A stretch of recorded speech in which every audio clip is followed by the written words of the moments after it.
Hello guys, welcome back to my YouTube channel, your non-stop destination for all the latest updates in finance, technology and everything in between. मैं हूं पवन पाटीदार और आज हम cover करने वाले हैं कुछ बहुत ही इंटरेस्टिंग न्यूज जो आपको जरूर पता होनी चाहिए। तो चलिए शुरू करते हैं। सबसे पहली न्यूज पर आ जाते हैं, federal reserve interest rates update. सबसे पहले बात करते हैं फेडरल रिजर्व की। 29 जनवरी 2025 को फेड ने डिसाइड किया है कि वो अपनी की इंटरेस्ट रेट को 4.25 से 4.5% के टारगेट रेंज में स्टेबल करेंगे। ये डिसीजन फेड की मॉनेटरी पॉलिसी में एक पॉज है, क्योंकि पिछले साल 2024 में उन्होंने 3 कंसेक्यूटिव रेट कट्स किए थे, टोटल 1 परसेंटेज पॉइंट तक। इकोनॉमिक कंडीशन के हिसाब से फेड ने बताया है कि इकोनॉमिक एक्टिविटी सॉलिड पेस से एक्सपांड कर रही है और अनएम्प्लॉयमेंट रेट भी लो लेवल पर स्टेबलाइज हो गया है, लेकिन इन्फ्लेशन अभी भी थोड़ा एलिवेटेड है, लगभग 3% के आसपास, जो कि एक फेड के लॉन्ग टर्म टारगेट 2% से ज्यादा है। फेड के चेयरपर्सन जेरोम पॉवेल ने एम्फेसाइज किया है कि करंट पॉलिसी स्टैंस पहले से कम रेस्ट्रिक्टिव है और जब तक इकोनॉमिक कंडीशन सिग्निफिकेंट तरीके से चेंज नहीं होती फर्दर एडजस्टमेंट्स की जरूरत नहीं है। और जैसे ये न्यूज आई, डोनाल्ड ट्रंप आग बबूला हो गए और सेकेंड न्यूज इसी के बारे में है, Donald Trump's criticism of federal reserve. Trump ने फेड और जेरोम पॉवेल को क्रिटिसाइज किया है। वो कह रहे हैं कि फेड ने इन्फ्लेशन को इफेक्टिवली मैनेज नहीं किया है। उनका कहना है कि अगर फेड ने डाइवर्सिटी और क्लाइमेट चेंज जैसे इनिशिएटिव पर कम फोकस किया होता तो शायद इन्फ्लेशन इतना एस्केलेट नहीं हुआ होता। ट्रंप ने इमीडिएट इंटरेस्ट रेट रिडक्शन की डिमांड भी की है, क्योंकि अभी वो प्रेसिडेंट है और वो चाहेंगे कि अपनी इकोनॉमी उनके शासनकाल में ज्यादा बढ़े। वैसे जब उन्होंने ऐसा बोला तो पॉवेल ने कुछ भी रिस्पॉन्ड नहीं किया, बल्कि फेड को इंडिपेंडेंट रहने की जरूरत पर जोर दिया ताकि इकोनॉमिक कंडीशन के हिसाब से काम किया जा सके, ना कि पॉलिटिकल प्रेशर के अंडर। ये इंडिया में भी होता है, आरबीआई और गवर्नमेंट आपस में झगड़ते रहते हैं। अब आ जाते हैं तीसरी न्यूज पर, Trump's federal workforce buyout proposal. Trump ने एक कंट्रोवर्शियल बायआउट प्रपोजल इनिशिएट किया है फेडरल वर्कफोर्स को रिड्यूस करने के लिए। ये ऑफर फेडरल एम्प्लॉय को 6 फरवरी 2025 तक रिजाइन करने का मौका देता है विद सेवरेंस पैकेज, जो अप्रोक्सीमेटली 8 मंथ्स सैलरी के बराबर है।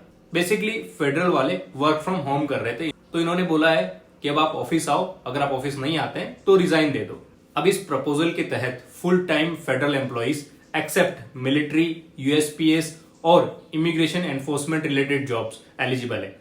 अगर एम्प्लॉइज एक्सेप्ट करते हैं तो उन्हें ट्रांजिशन पीरियड में सैलरीज और बेनिफिट्स मिलते रहेंगे बिना किसी इन पर्सन वर्क ऑब्लिगेशन के, और ये मिलते रहेंगे 30 सितंबर 2025 तक। लेकिन इस प्रपोजल को लेबर यूनियन ने स्ट्रॉन्ग अपोजिशन दिया है, क्योंकि उनका कहना है कि इससे गवर्नमेंट सर्विसेज में डिस्ट्रप्शन आ सकता है और रिमेनिंग एम्प्लॉइज के लिए एक टॉक्सिक एनवायरनमेंट क्रिएट हो जाएगा। अब आ जाते हैं चौथी न्यूज पर, Meta platform settles with Donald Trump. Meta ने डोनाल्ड ट्रंप को अप्रोक्सीमेटली $25 मिलियन पे करने का एग्रीमेंट साइन किया है, जो उनके फेसबुक और इंस्टाग्राम अकाउंट्स सस्पेंशन से रिलेटेड लॉसूट को सेटल करता है। यह सेटलमेंट ट्रंप के लिए एक सिग्निफिकेंट लीगल विक्ट्री है। जब वो फेसबुक और इंस्टाग्राम यूज करते थे और जब प्रेसिडेंट नहीं थे तो उनके अकाउंट बैन हो गए थे, तो अभी वो पावर में आ गए तो उसको लेकर ये लोग सेटलमेंट कर रहे हैं। और जब उनके अकाउंट्स बैन हुए थे तो उन्होंने लॉसूट फाइल किया था फेसबुक और इंस्टाग्राम के अगेंस्ट, तो अभी वो सेटलमेंट हो जाएगा तो केस रफा दफा हो जाएगा। इस सेटलमेंट में $22 मिलियन ट्रंप का जो प्रेसिडेंशियल लाइब्रेरी का फंड है उसमें जाएगा और $3 मिलियन लीगल एक्सपेंसेस और दूसरे प्लेंटिफ्स को कवर करेंगे। लेकिन मेटा ने कोई रॉन्ग डूइंग एडमिट नहीं किया है कि उन्होंने कोई गलत नहीं किया था, तो फिर सेटलमेंट क्यों कर रहे हैं? शायद हो सकता है क्योंकि डोनाल्ड ट्रंप अभी पावर में है और वो प्रेसिडेंट है और ऑफकोर्स वो अपनी कंपनी बचाना चाहेंगे।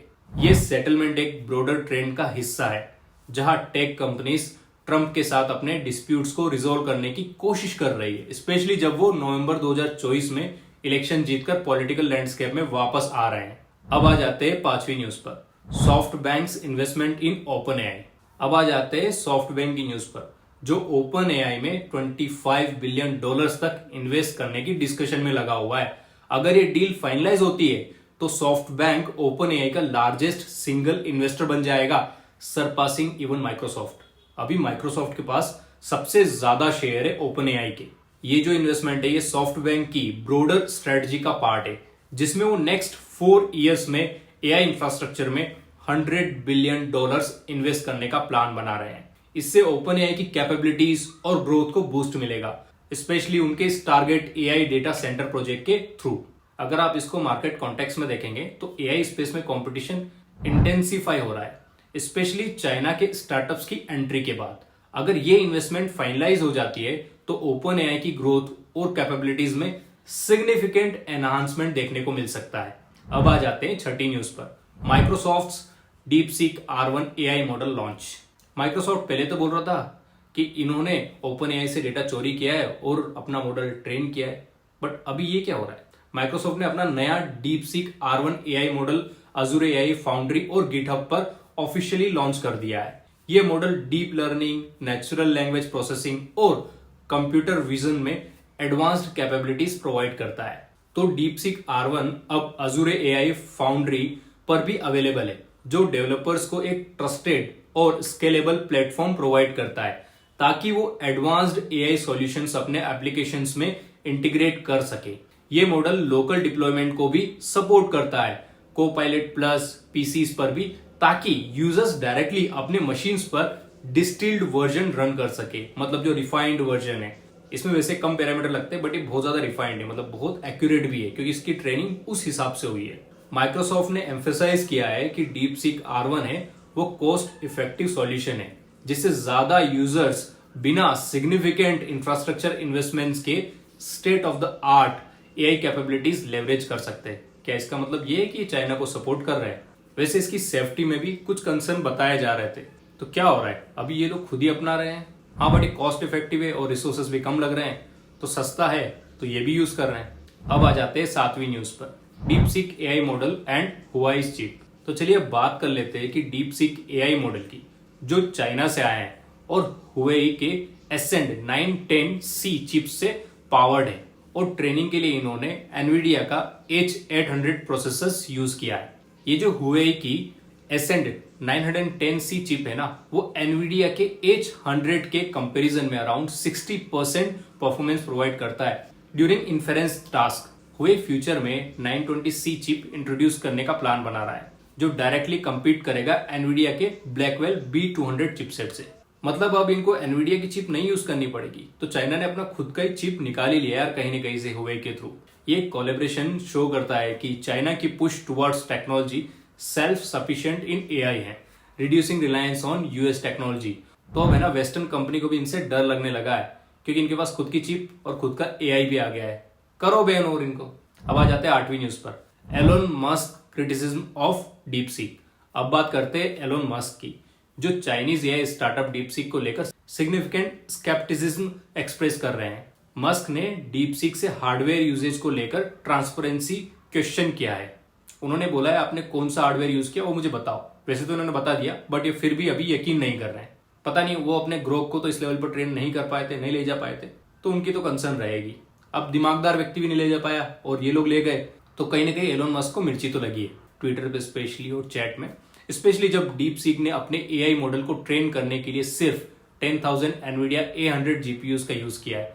मस्क और दूसरे इंडस्ट्री लीडर्स स्पेकुलेट कर रहे हैं कि शायद DeepSeek actually 50,000 Nvidia H100 GPU use कर रहा है, जो वो पब्लिकली डिस्क्लोज नहीं कर रहा है due to US export restrictions. मतलब इनको बात हजम भी नहीं हो रही कि ये नहीं कर पाए तो कोई और भी नहीं कर पाएगा। ये रिमार्क्स ब्रोडर डिबेट को हाईलाइट करता है। ये वर्ल्ड वाइड ये बताता है कि DeepSeek ने किन किन को मिर्ची लगाई है। अब आ जाते हैं 9th न्यूज पर, DeepSeek's trademark issues in US. किसी और ने DeepSeek का नाम रजिस्टर कर लिया उनसे पहले यूएसए में। बढ़िया बात है। DeepSeek को अब एक सिग्निफिकेंट ट्रेडमार्क इश्यू फेस करना पड़ रहा है यूनाइटेड स्टेट्स में। 36 आवर्स पहले जब DeepSeek ने अपना एप्लीकेशन फाइल किया USPTO में, एक दूसरी कंपनी डेल्सन ग्रुप इनकॉर्पोरेशन ने ऑलरेडी सिमिलर ट्रेडमार्क DeepSeek के लिए एप्लीकेशन सबमिट कर दी थी। तो क्या दोनों को मिल जाएगा? देखने वाली बात होगी।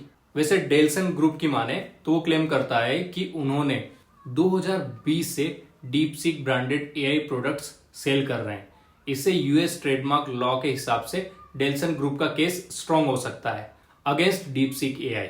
अगर ये डिस्प्यूट एस्केलेट होता है तो DeepSeek को यूएस मार्केट में एंटर करने से पहले रीब्रांड करना पड़ सकता है, मतलब नाम चेंज करना पड़ सकता है। और हो सकता है ना, इसमें जो इंडस्ट्री लीडर है वो यूएसए के ही हो और यूएसए की कंपनी को सपोर्ट कर रहे हो, और हो सकता है कि डोनाल्ड ट्रम्प भी इसमें शामिल हो। अब ये सिचुएशन डीप सीक के लिए और चैलेंजेस क्रिएट करती है, including intellectual property theft allegation और नेशनल सिक्योरिटी कंसर्न। मतलब कि इन्होंने दूसरे का नाम यूज किया। मुझे पता नहीं यार ये कैसे काम कर रहा है। अब आ जाते हैं 10th न्यूज पर। India's launch of indigenous large language model. अब हम बात करते हैं कि इंडिया की जो अपना खुद का LLM large language model launch करने जा रहा है, वो भी सिर्फ 10 महीने में, अगले 10 महीने में इंडिया के पास खुद का LLM होगा। ये यूनियन मिनिस्टर अश्विनी वैष्णव ने अनाउंस किया है। अब ये इनिशिएटिव इंडिया के AI मिशन का पार्ट है, जो इंडिजीनियस AI मॉडल्स क्रिएट करने के एम को रखता है। और जब इंडिया में मॉडल बनेगा तो इंडिया का बायसनेस आएगा ही आएगा, और बहुत हद तक ये सही भी है। अगर हमारे पास खुद का LLM होगा तो हम उसको अपनी मिलिट्री में और अदर चीजों में भी यूज कर पाएंगे। इस डेवलपमेंट को सपोर्ट करेगा एक शेयर्ड कंप्यूट फैसिलिटी, जिसमें टोटल 18,693 GPUs प्रोक्योर किए गए हैं, जिसमें से अराउंड 10,000 GPU ऑलरेडी ऑपरेशनल है। ये इंफ्रास्ट्रक्चर स्टार्टअप्स, रिसर्चर्स और डेवलपर्स के लिए एक्सेसिबल होगा, ताकि AI डेवलपमेंट में कोलैबोरेशन एनहांस हो सके। मतलब इंडिया भी इस रेस में आगे आने लगा है और कॉम्पीट करने लगा है। अब देखते हैं हम कितना जल्दी खुद का LLM बना सकते हैं और उसके ऊपर अपने मॉडल ट्रेन कर पाएंगे और अपने एजेंट निकाल पाएंगे। इसका प्राइमरी ऑब्जेक्टिव है फॉरेन AI टेक्नोलॉजीज पर डिपेंडेंसी को कम करना और इंडिया को ग्लोबल AI डेवलपमेंट में लीडरशिप स्टैब्लिश करना। इनिशियल मॉडल्स को 4 से 6 महीने लगेंगे रेडी होने में, और कॉम्प्रिहेंसिव फाउंडेशन मॉडल को 8 से 10 महीने। अब आ जाते हैं 11th न्यूज पर। India's government app store launch. Indian government launch करने जा रहा है अपना खुद का ऐप स्टोर गवर्नमेंट.in, जिसका एम है कि सभी गवर्नमेंट एप्लीकेशन को एक सिंगल प्लेटफॉर्म में कंसोलिडेट करना। ये इनिशिएटिव डिजिटल एक्सेसिबिलिटी को एनहांस करने और पब्लिक सर्विसेज को स्ट्रीमलाइन एक्सेस प्रोवाइड करने का पार्ट है। मतलब अभी जो फेक एप्लीकेशन आती है, इंटरनेट से डाउनलोड हो जाती है, वो नहीं हो पाएगी अगर ये ऐप स्टोर लॉन्च हो जाता। और क्या पता फ्यूचर में बाकी सारी भी ऐप इसमें लिस्ट होना चालू हो जाए। तो क्या एप्पल इन ऐप स्टोर को परमिशन देगा या फिर एंड्रॉइड परमिशन देगा? बट गवर्नमेंट बोल रही तो करना ही पड़ेगा। गवर्नमेंट.in ऐप स्टोर एक वन स्टॉप सॉल्यूशन होगा, जहां users government supported application find कर सकेंगे और डाउनलोड कर सकेंगे, और जो भी ई गवर्नेंस के टूल है वो भी वहां पर मिलेंगे। गवर्नमेंट ने मेजर टेक कंपनी जैसे एप्पल और गूगल से भी कोलैबोरेट करने के लिए बोला है कि आप कोलैबोरेट करो और हमारे साथ सहयोग करो, वरना आप जानते हैं क्या होगा। अब बात यह है कि जो डिवाइस ऑलरेडी मार्केट में उतर गए हैं उसमें कैसे लेके आएंगे, क्योंकि नए डिवाइस में तो इंस्टॉल कर सकते हैं। देखते हैं कैसे हो पाता है फ्यूचर में। इस इनिशिएटिव से हमको स्ट्रीमलाइंड एक्सेस मिलेगा, लोकलाइज्ड सॉल्यूशन मिलेंगे और एनहांस्ड सिक्योरिटी मिलेगी। लेकिन कुछ कंसर्न भी है कि यूजर कंट्रोल और प्राइवेसी इशू हो सकते हैं, स्पेशली जब एप्लीकेशन एक गवर्नमेंट कंट्रोल प्लेटफॉर्म पर होस्ट होती है। मतलब किसी ने होस्ट किया और उसके अंदर बग डाल दिया तो आपका फोन भी हैक हो सकता है। अब आ जाते हैं 12th न्यूज पर। Flipkart's acquisition of Insta astro. मतलब ये भी एस्ट्रोलॉजी में घुस गए हैं। तो फ्लिपकार्ट की बात करें, जो एक reportedly astrology startup Insta astro को एक्वायर करने की टॉक्स में है। ये उसे एक्वायर करेगा 18 to 25 मिलियन डॉलर्स में। ये एक्विजिशन फ्लिपकार्ट को ग्रोइंग एस्ट्रोलॉजी और स्पिरिचुअल सर्विसेज मार्केट में एंट्री दिलाने का काम करेगा। Insta astro horoscope reading, tarot services और न्यूमरोलॉजी कंसल्टेशंस प्रोवाइड करता है मल्टीपल लैंग्वेजेस में। फ्लिपकार्ट इस एक्विजिशन के थ्रू अपनी ऑफरिंग डाइवर्सिफाई करना चाहता है और lucrative spiritual services market tap करना चाहता है। मतलब पहले वो ऑनलाइन प्रोडक्ट बेचते थे, ई कॉमर्स वेबसाइट थी, तो अब ये लोग स्पिरिचुअल प्रोडक्ट बेचेंगे, कुछ ऐसा ही। अगर आप इसको कॉम्पिटेटिव लैंडस्केप में देखेंगे तो इंस्टा एस्ट्रो एस्टेब्लिश्ड प्लेयर है, जैसे गणेश स्पीक्स, एस्ट्रोटॉक और दूसरी एप्लीकेशंस है, और इनका कॉम्पिटिटर भी है। ये एक्विजिशन फ्लिपकार्ट को एक नए रेवेन्यू स्ट्रीमलाइन प्रोवाइड करेगा और इससे उनका जो क्लाइंट बेस है वो भी एक्सपांड होगा। तो क्या ऐसा होगा कि अगर आप कोई प्रोडक्ट परचेस कर रहे हैं और आपने कूपन लगाया तो आपको 2 फ्री एस्ट्रोटॉक मिलेगी, something like that can happen. तो फिर मार्केट डिसरप्ट हो जाएगा यार एस्ट्रोलॉजी का। तो ये देखने वाली बात होगी कि अदर एप्लीकेशंस वाले इसके अगेंस्ट क्या चीजें लेके आते हैं, क्योंकि उनके पास तो कोई अदर प्रोडक्ट भी नहीं होगा ना। अब आ जाते हैं 13th न्यूज पर। Select Days series A funding round. Healthy food lovers के लिए एक एक्साइटिंग न्यूज है। सेलेक्ट डेज ने सक्सेसफुली 30 करोड़ रुपए रेस किए हैं सीरीज ए राउंड में, कोलेड बाय V3 वेंचर्स और क्लाइंट एसोसिएट्स अल्टरनेटिव फंड। ये फंडिंग कंपनी के फर्स्ट इंस्टीट्यूशनल इन्वेस्टमेंट्स है after over a decade of profitable operations as a bootstrapped venture. ठीक है यार, प्रॉफिट कर रही थी, फिर अपना IPO लाई और फंड रेज किया, बहुत अच्छी बात है, उनको फंड भी अच्छा मिल रहा है और इतने सालों से प्रॉफिटेबल चला पाए, इसका मतलब इस कंपनी में कुछ तो बात है। अब ये कैपिटल सेलेक्ट डेज को यूज होगा ऑमनी चैनल एक्सपांशन के लिए, इंक्लूडिंग न्यू स्टोर्स ओपन करना हुआ, टेक्नोलॉजिकल इंफ्रास्ट्रक्चर बढ़ाना हुआ, टैलेंट रिक्रूटमेंट करना हुआ और मार्केटिंग इनिशिएटिव को बूस्ट करना हुआ। Select Days already 25 cloud kitchens और आउटलेट्स ऑपरेट कर रहा है across major cities like Delhi, NCR, Bangalore, Mumbai. तो अभी उनको और ज्यादा बूस्ट मिल जाएगा। जब वो बिना पैसों के इतना ज्यादा एक्सपांड कर पाए, प्रॉफिटेबल हो पाए, तो विद पैसा तो क्या हो जाएगा आप ही बताओ। और ऐसा कहा जा रहा है कि जो हेल्दी फूड मार्केट है इंडिया में वो $30 बिलियन तक पहुंच जाएगा 2026 तक। और सलाड डेज इस फंडिंग के साथ वेल पोजिशन्ड है, cater to growing demand for nutrition meals and affordable price. अगर ये लोग लॉन्च करेंगे और न्यूट्रिशियस मील मिल पाएगा तो मैं तो जरूर लूंगा। अब आ जाते हैं 14th न्यूज पर। कॉलेज देखो फाइनेंशियल रिपोर्ट। कॉलेज देखो ने 23-24 फाइनेंशियल ईयर में 129 करोड़ का नेट लॉस रिपोर्ट किया है, जो पिछले फिस्कल ईयर के लॉस से कंसिस्टेंट है। लेकिन इनके रेवेन्यू में 32% का इंक्रीमेंट हुआ है और इस साल इनकी रेवेन्यू 239 करोड़ रुपीस हुई है। कॉलेज देखो एक हायर एजुकेशन सेक्टर में सर्विस प्रोवाइड करता है, इंक्लूडिंग कॉलेज डिस्कवरी और एनरोलमेंट असिस्टेंस के तौर पे। कंपनी ने $9 मिलियन सिक्योर किया है in an extended series B funding round, bringing total funding to over $90 million, जो एक्सपांशन और ऑपरेशनल इंप्रूवमेंट्स में यूज करने वाले हैं। वैसे इनकी रेवेन्यू ग्रोथ पॉजिटिव है बट लॉस कंसिस्टेंट है। तो ये चीज बताता है कि कंपनी एफर्ट्स तो डाल रही है बट अभी भी लॉसेस को रिड्यूस नहीं कर पाई। तो हो सकता है कि फ्यूचर में ये उसको रिड्यूस कर पाए और प्रॉफिटेबल हो पाए। अब आ जाते हैं अगली न्यूज पर, निफ्टी 50 इंडेक्स अपडेट। मैं खुद भी निफ्टी 50 का इंडेक्स देखता रहता हूँ और देखता हूँ कि कौन से महीने में ये नीचे गया, ऊपर गया।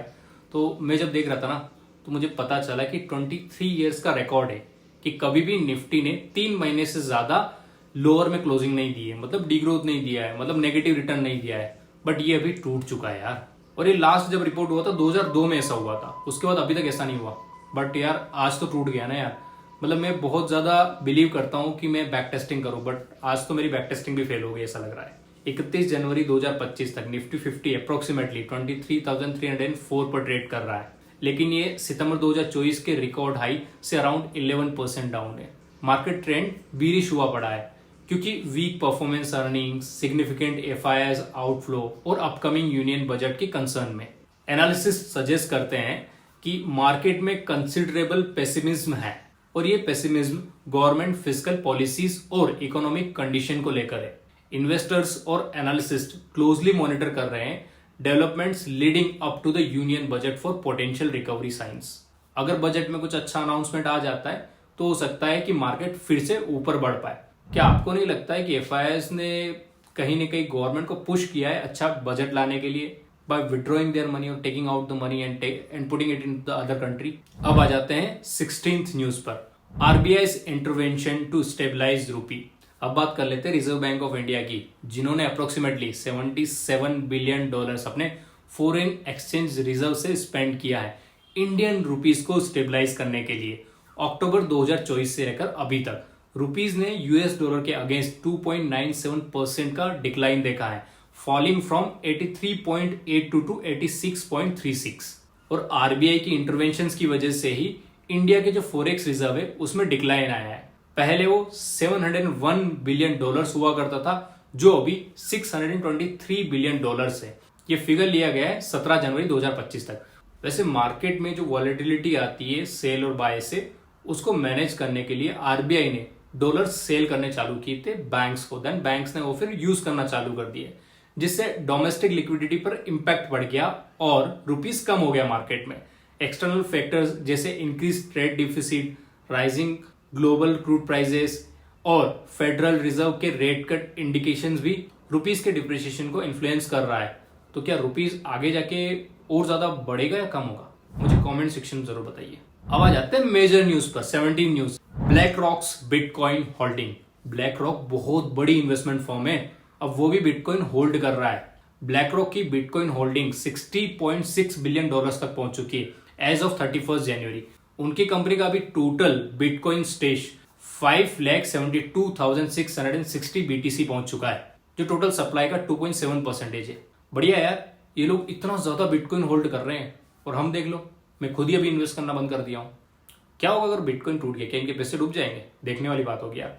ब्लैक रॉक ने 22 जनवरी 2025 को $1 बिलियन बिटकॉइन परचेस किए थे, जो उनके होल्डिंग्स को सिग्निफिकेंटली बूस्ट करता है। Black rocks I share bitcoin trust crypto currency market में मेजर प्लेयर बन गया है और इस ETF का परफॉर्मेंस क्लोजली बिटकॉइन के परफॉर्मेंस को मिरर करता है।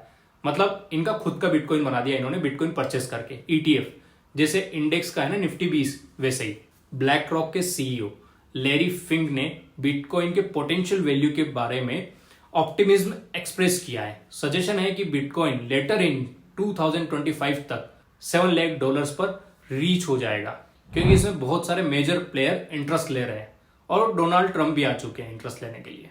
ये थे कुछ लेटेस्ट अपडेट्स जो आपके लिए इंपॉर्टेंट हो सकते हैं। अगर आपको ये वीडियो पसंद आया हो तो प्लीज लाइक करें, शेयर करें और सब्सक्राइब करना ना भूलें। आप कमेंट में से जरूर बताइए कि इसमें से कौन सी न्यूज है जिसने आपको सबसे ज्यादा इंपैक्ट किया है। Stay informed and stay awesome. जय हिंद।